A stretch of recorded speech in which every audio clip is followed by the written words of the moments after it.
बिस्मिल्लाहिर्रहमानिर्रहीम। जी अस्सलाम वालेकुम। मैं हूं आबिद राही और आप देख रहे हैं राही रोशनी। हज़रत आदम अलैहिस्सलाम की जन्नत कहाँ थी? उलमा का इस बारे में भी इख्तिलाफ है कि हज़रत आदम अलैहिस्सलाम जिस जन्नत में क़याम पज़ीर थे वो आसमान पर थी या ज़मीन पर। इसके इख्तिलाफ से भी निकलना ज़रूरी है। जमहूर उलमा का मौक़िफ़ है कि वो जन्नत आसमान पर थी और जन्नतुल मावा थी।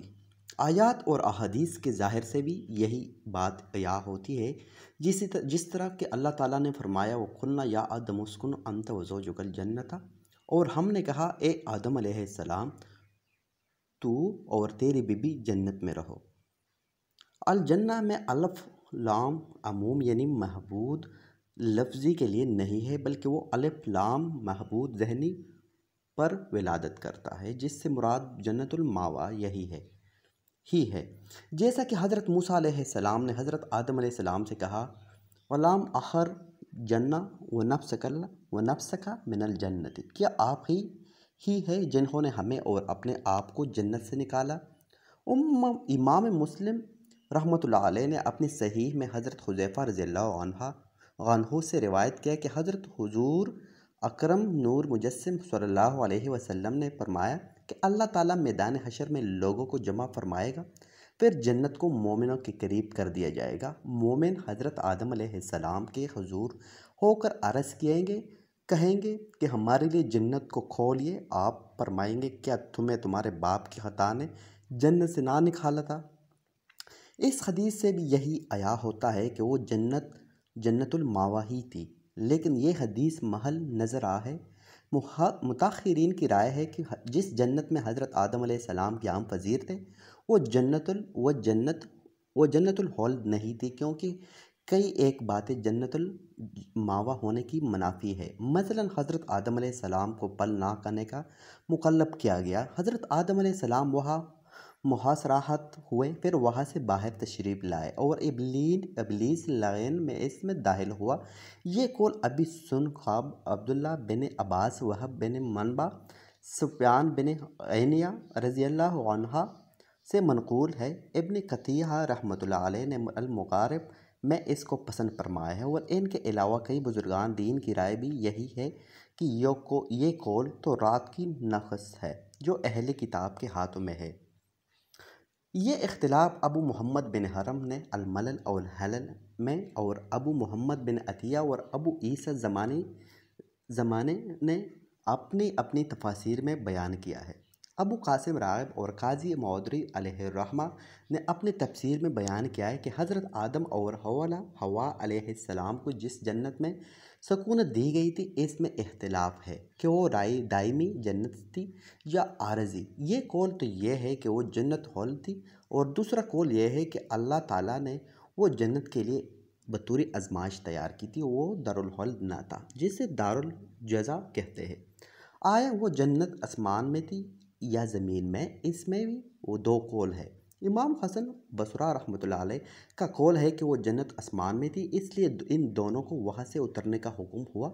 दूसरा कौल यह है कि वो जन्नत ज़मीन में थी, जिसमें दोनों से इम्तिहान लिया गया, वो शजर मखसूसा से रोका गया। इब्न यहया ने भी यूँ ही बयान किया गया, और ये सारा वाक़या इब्लीस को सजदा का हुक्म देने के बाद का है। वल्लाह आलम।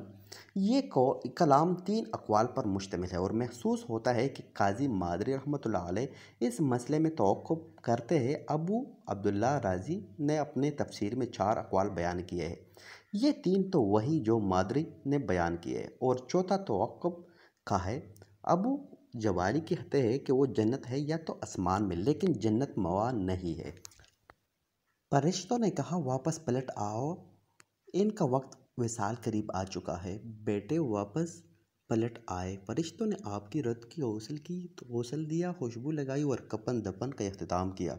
हज़रत जिब्राईल अलैहिस्सलाम ने नमाज जनाजा पढ़ी, और फरिश्तों ने इनकी मौजूदगी में नमाज जनाजा अदा की और उन्हें दफन किया, और आदम अलैहिस्सलाम के बेटों से कहा कि ये तुम्हारे मुर्दों की तहजीब व तकबीन का तरीका है। इस रिवायत में हज़रत आदम अलैहिस्सलाम का ज़मीन पर जन्नती अंगूरों की तलब के लिए बैनों को भेजना, इस चीज़ की शहादत ज़मीन जन्नत पर थी, ना कि आसमान पर, क्योंकि अगर जन्नत आसमान पर होती तो जन्नती अंगूरों की तलाश में बैठे ज़मीन पे ना घूमते।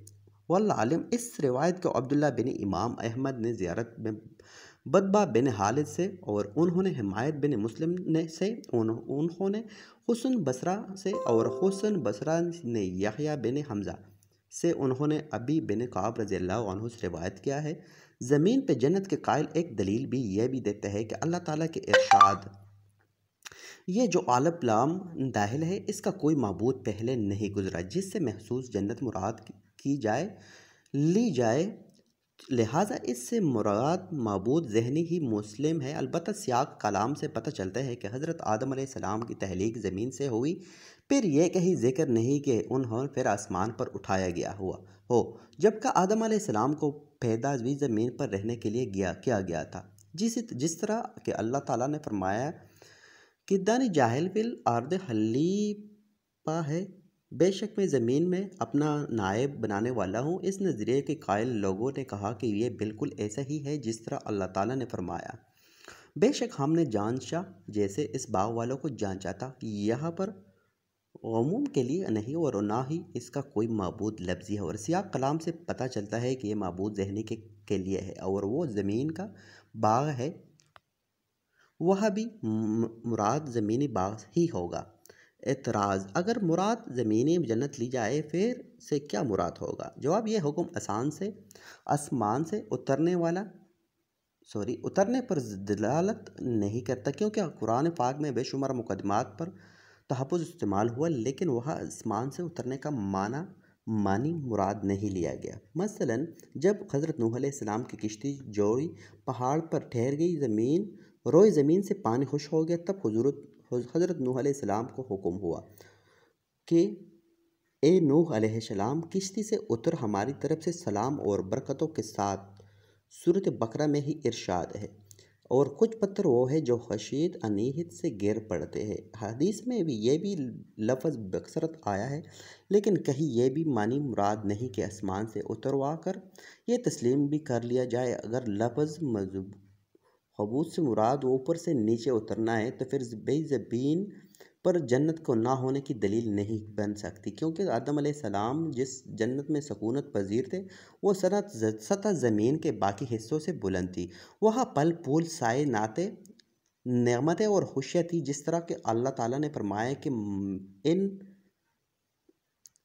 बेशक तेरे लिए जन्नत में है, ये ना भूखा ना हो ना नंगा, और ये कहते हैं कि तुझे ना इसमें प्यास लगे ना धूप यानी तेरी ज़ाहिर को, ना सूरज की गर्मी का एहसास होगा, और ना ये सत्र ढांचे के लिए कपड़ों की ज़रूरत, और तेरे हाथ बातन को ना भूख का एहसास होगा और ना ही प्यास की शिद्दत। ये कुरान पाक का एजाज़, वजाहत और फलाहत है कि यह भूख और बराहंगी को और प्यास और धूप को इकट्ठा जिक्र किया गया, क्योंकि इनमें आपस में। इमाम अहमद रज़ियल्लाहु अन्हु ने हज़रत अबू हुरैरा रज़ियल्लाहु अन्हु से रिवायत किया है कि हुज़ूर अकरम सल्लल्लाहु अलैहि वसल्लम ने इरशाद फरमाया कि जन्नत में एक ऐसा दरख्त है कि जिसके साए में सवार अगर 100 साल तक चलता रहे तो वो साए को तय ना कर सके, और वो दरख्त दायमी ज़िंदगी का दरख्त है।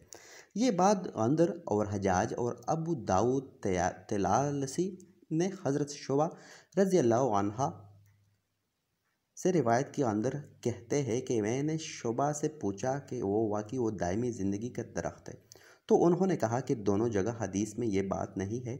इमाम अहमद रहमतुल्लाह अलैह इस कौल मुनफरद है। हज़रत आदम अलैहिस्सलाम ने शैतान लगैन की बात पर इस वक्त इत्माद कर लिया जब इसने कसम उठाई। इरशाद बारी ताला है, अल तो उतार लाया उन्हीं फरीब से, फिर जब उन्होंने दो वो पेड़ चका, इन पर इनकी शर्म की चीज़ें खुल गई और अपने बदन पर जन्नत के पत्ते चटपाने लगे।